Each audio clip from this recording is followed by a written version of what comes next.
Hindi pa tapos ang laban. Hindi pa tayo talo.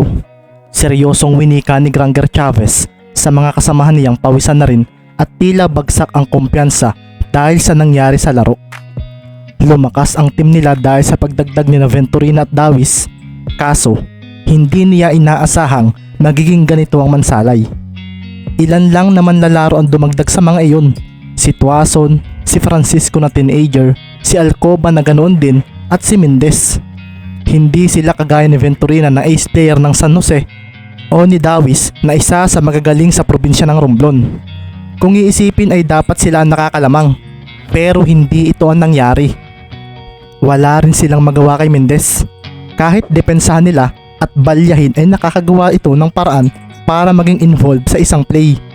Mapigilan man nilang makapuntos ito, sinisiguro naman ito na hindi ito nagpapabaya sa depensa. Isa pa, walang pangamba sa mga mata nito kahit pa si Venturina, siya o si Davis ang tumapat. Pantay-pantay lang ang tingin nito sa kanila. Kalaban sila at kailangang makipagsabayan, kailangang matalo sa laban. Tama, may fourth quarter pa. Sambit naman ni Venturina na hindi rin makapaniwala sa improvement ni Valdez. Akala nga niya ay walang nagbago rito dahil sa gigil ito sa kanya noong simula. Pero nang mawala na ito ng pakialam sa kanya, ay doon na niya nakita ang pinagbago nito na hindi niya nakita nang makalaban ito sa San Jose noon. Napatingin na nga lang siya sa bench ng Mansalay at si Mendez kaagad ang unang tumatak sa kanyang isip. Ang tuwa nito sa paglalaro ay kitang kita niya. Kaya kung sakali mang matalo raw sila rito, ay babawi na lang sila sa sunod. Si Davis naman, kahit pagod na pagod sa palagi ang pagtakbo sa loob ng court, ay hindi rin maiwasang matuwa sa labang ito. Kailangan lang pala raw niyang umalis ang Romblon para makita kung gaano karami pang magagaling na manlalaro ang pwede pa niyang makalaban. Napangiti nga siya sa kanyang isip, at sino raw ang mag-aakalang itong si Mendez ay 5'6", isang maliit na player na kaya silang paglaruan na hindi man lang kinakabahan. Hindi pwedeng ito na ang huli naming paghaharap ni Mendez, sabi nga ni Davis sa kanyang sarili, at napatingin siya sa kanyang coach. Coach, maglalaro na ako hanggang sa mapagod ako. Kung bumagsak ang katawan ko ay ilabas na lang ninyo ako. Mahinang winika ni Davis at tumayo na nga rin sina Venturina at Granger. Plano sanang pagpahingahin ni Coach Leandro ang tatlo. Kaso, ang alab sa mga mata raw ng mga ito ay ang patunay na hindi na niya ito dapat gawin. Kayong mga maiiwan sa bench, i-cheer ninyo ang mga kasamahan ninyo. Hindi pa tapos ang laban. Bulalas ni Coach Leandro na pinalakpakan ng kanya mga players. Think positive team, win or lose. Heads up dapat tayong mga Dragons. Nakangiting winika nga ng kanilang team captain, at nang makita nila iyon ay hindi na nga rin naiwasang matuwa ng mga ito. Tumunog na nga ang silbato ng referee at doon na nga pumasok ang mga manlalaro ng dalawang koponan. Sa team ng Mansalay, naroon si Mendez, si Salome, si Valdez, si Balbuena at si Magbuo. Tumayo nga ang limang iyon sa side ng kalaban dahil sa Dragons ang possession. Tapusin na natin ang laban, team, sabi nga ni Valdez, at isang malakas na sigaw rin ang ginawa ng mga kasamahan niya sa pangunguna ni Mendez na napangiti nang magtagpo sila ni Chavez. Masaya ako pre na nakatapat kita. Tama nga sinabi nila na magaling ka nga, sabi ni Chavez nang nakangiti sa kanyang defender. Ayaw namang tanggapin iyon ni Mendez, at nang magsasalita na siya ay bigla na lang siyang binunggo ni Chavez at nilampasan. Pinuri mo ba ako o inutakan? Naitanong naman ni Mendez na mabilis na humabol dito. Ngiti na lang ang ginawa ni Chavez, at nang makita niya si Venturina na paparating ay agad niyang ipinasa rito ang bola. Pagkasambot ni Mark dito ay siya naman pagharang ni Valdez dito. Makikita nga ang mahigpit na depensa ng Mansalay, at naging dahilan ito upang maging maingat si Venturina. Nakita nga niya ang pagposte ni Davis kay Magbuo, at doon na nga siya tumalon para ibato rito ang bola. Isang mabilis na help defense naman ang ginawa ni Balbuena kay Magbuo. Isang double team defense iyon, at makikita ang kaseryosohan sa mga mata ng mga nakaitim. Magaling ka pre, pero dalawa kami, sabi nga ni Magbuo na ikinangitiin Davis. Pinatalbog niya ang bola, at sa pagposte niya ay nagulat na lang siya ng hangin ang kanyang mahawakan. Nasundot ko, Bulalas ni Balbuena at nang hahabulin ito ni Dawis ay nabigla na lang ito nang postehan siya ni Magbuo. Bumagal na ang paggalaw ni Royben at alam na ito ng Mansalay.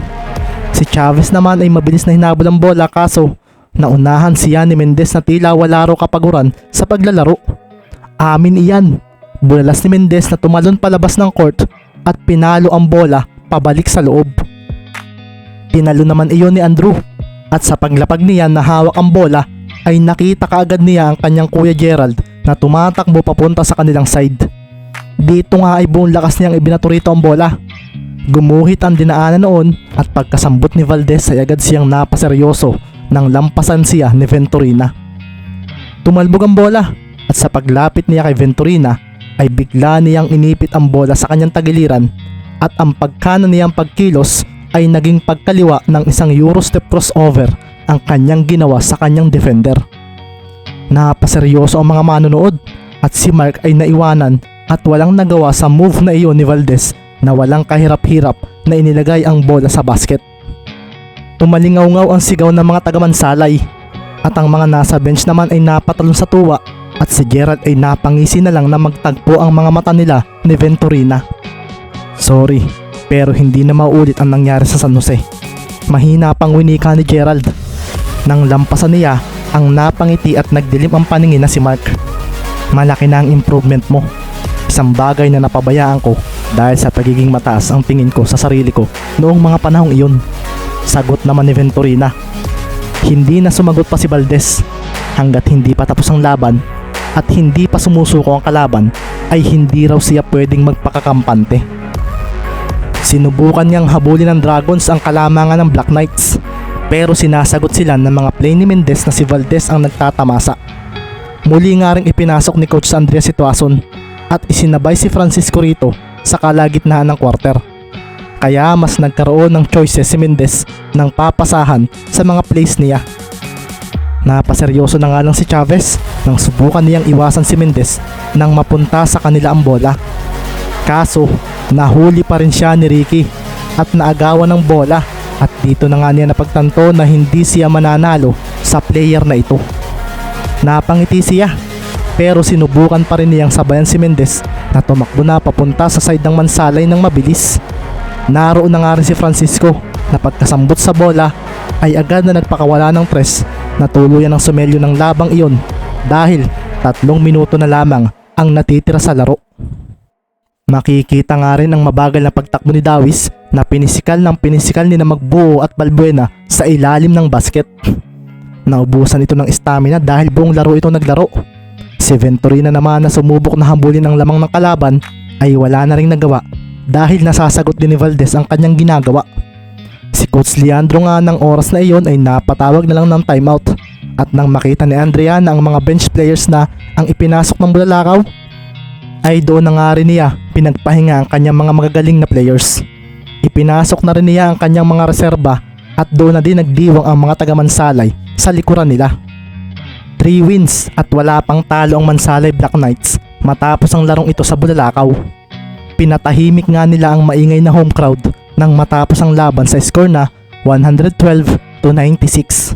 Sa pagtunog ng buzzer ay siya ring pagtalo ni na Lorenzo na siyang tumapos ng laro sa loob ng court. Si Andrea nga ay napangiti na lang dahil dinomina na naman nila ang laban. Shooting at speed ang ginamit ng Mansalay para manalo. Seryoso namang wika ni Mover Flores matapos mapanood ang laban ng team ni Mendez. Kasama nga niya ang kanyang mga players at pinaghahanda na nila ang mga malalakas na team na posible nilang kaharapin sa susunod. Ito nga ay sa pamamagitan ng pag-aaral sa mga naging laro nila. Ayaw na raw nilang maulit ang nangyari sa nauhan, lalo na si Flores na ayaw nang maalala ang paglampas sa kanya ni Maki Romero roon. Nakangiti namang pinatay ni Maki ang telebisyon nang matapos ang laban ng Mansalay at Bulalakaw.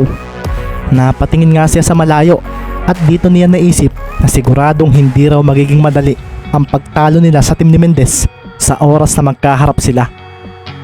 Mula naman sa Bulalakaw, sinalubong na nga ng malakas na palakpakan ang dalawang team na pumila sa gitna ng court para magpasalamat sa isa't isa. Salamat sa magandang game kuya. Masayang wika ni Mendez at si Granger ay napangiti na lang nang marinig yun. Salamat din. Nag-enjoy ako. Masakit nga lang sa loob dahil tinambakan ninyo kami. Sagot naman ni Granger. Samantala, si Lorenzo na katabi naman ni Valdez ay napangiti nang marinig na nagsorry si Mark Venturina kay Gerald dahil sa nangyari noon. Pinamulahan ng kanilang team captain na walang nasabi dahil parang hindi raw niya expected ito. Kung hindi ko nakilala si Granger, baka wala ako rito.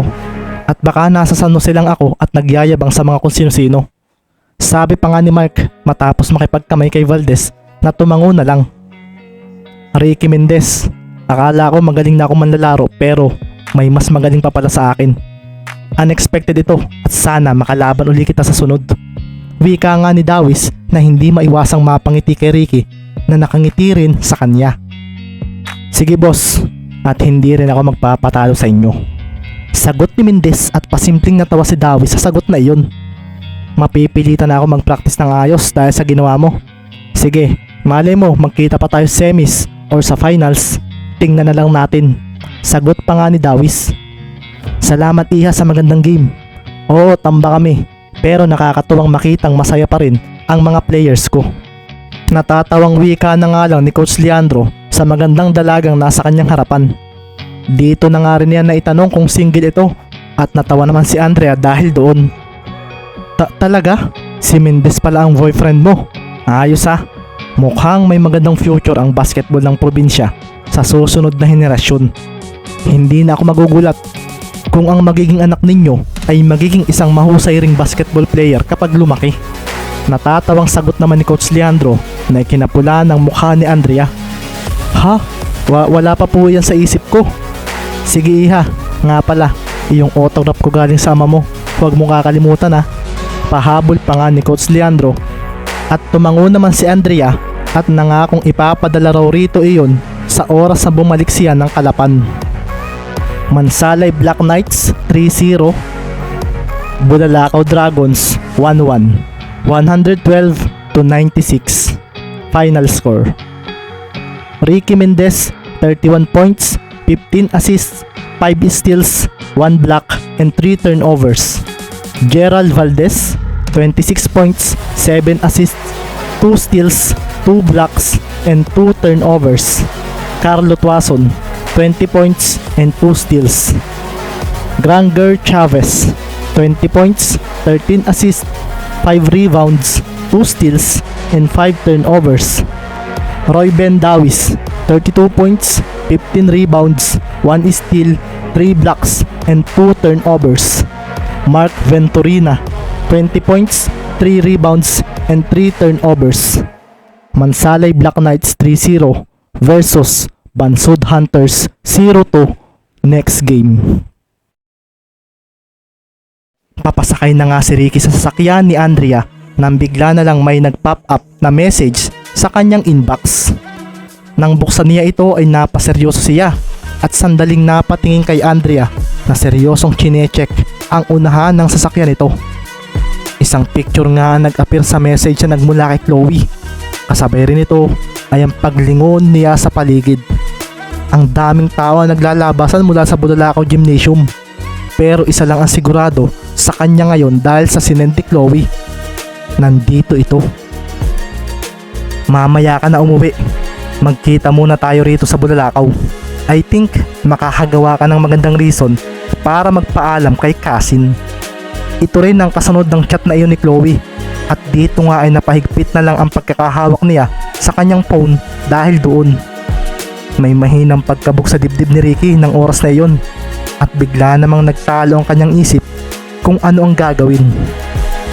Napabalik na nga lang siya sa realidad nang sarhana ni Andrea ng malakas ang unahan ng sasakyan nito. Lumunok nga si Ricky ng laway at pasimpleng inilagay ang kanyang phone sa bulsa. Pagkatapos noon ay nagsalita na nga siya kay Andrea na binuksan na ang kabilang pinto ng sasakyan nito para sumakay.